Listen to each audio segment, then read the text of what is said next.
ஏற்கனவே சேவை திட்டங்கள் பற்றி பேசிட்டு இருந்தோம்.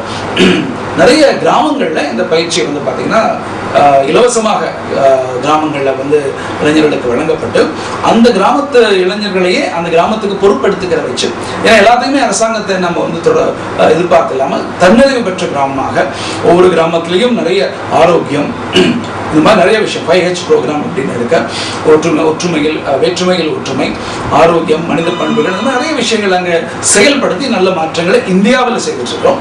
அதே மாதிரி உலக நாடுகள் நிறைய இடங்கள்ல இந்த மாதிரி குறிப்பாக போர் சூழல் இருக்கக்கூடிய இடங்கள் அங்கே எல்லாமே வாழும் கலை பயிற்சி ஆசிரியர்கள் என்ன பண்ணிட்டு இருக்காங்க, பயிற்சிகள் நடத்தி கொடுக்கும். குறிப்பாக நீங்கள் இப்போ அதாவது சமீபத்தில் பார்த்தீங்கன்னா இலங்கையில் தெரியும் அந்த அளவுக்கு பிரச்சனைகள் போர் சூழல் நடந்து கொண்டிருக்கிற இடம், அங்கேயும் நம்முடைய வாழும் கலை ஆசிரியர்கள் பயிற்சி கொடுத்து கொண்டு அங்கேயும் ஒரு மக்களுக்கு இந்த மாதிரி ஒரு மாற்றத்தை ஏற்படுத்தி கொண்டிருக்கிறார்கள். நம்முடைய பயிற்சி வாழும் கலை நிறுவன அமைப்பாளர் குருஜி ஸ்ரீ ரவிசங்கர்ஜி அவர்கள் பார்த்தீங்கன்னா இப்போ சமீபத்தில் ஒரு 2-3 வாரத்துக்கு முன்னாலே இலங்கைக்கு சென்று, அதுவும் மக்கள் அந்த போரால் பாதிக்கப்பட்ட மக்கள் எந்த இடத்துல இருக்கிறார்களோ அங்கேயே போய் அவங்க எல்லாம் சந்திச்சு அவங்களுக்கு ஒரு ஆறுதல் கொடுத்துருக்காங்க. இந்த காலையான்னு பார்க்கலாம்.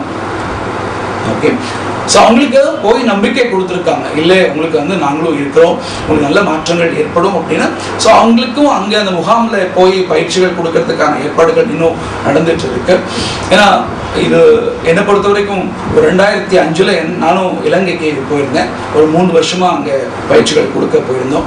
அப்போ சுனாமியால் பாதிக்கப்பட்ட மனிதர்களுக்கு இந்த பயிற்சி முதல்ல இலவசமாக கொடுத்தாங்க. போய் அவங்களுக்கு எல்லாருக்குமே மனச்சிதைவு நோய் இருந்தது, அன்னைக்கு நடந்து போகிற சம்பவம் இல்லையா. ஸோ அதனால இனி என்ன ஆகும், ஒன்று நடந்து முடிஞ்சதை பற்றி ஒரு மனச்சிதைவு, நடக்க போகிறது நினச்ச ஒரு பயம். ஸோ அவங்களுக்குலாம் பயிற்சி கொடுத்த பிறகு பார்த்தீங்கன்னா நிறைய பேர் சொன்னாங்க, எங்களுக்கு எல்லாமே கிடச்சிதுங்க, இல்லை வீடு கிடச்சிது, பெட்டு கிடச்சிது, ஃபேன் கிடச்சிது, பாத்திரம் கிடச்சிது, ஆனால் ஒரு நிம்மதியான உறக்கம், ஒரு அமைதியான மனநிலை, அடுத்தா தூக்கம் இந்த பயிற்சி மூலமாக தான் எங்களுக்கு கிடச்சிதுன்னு சொல்லி ரொம்ப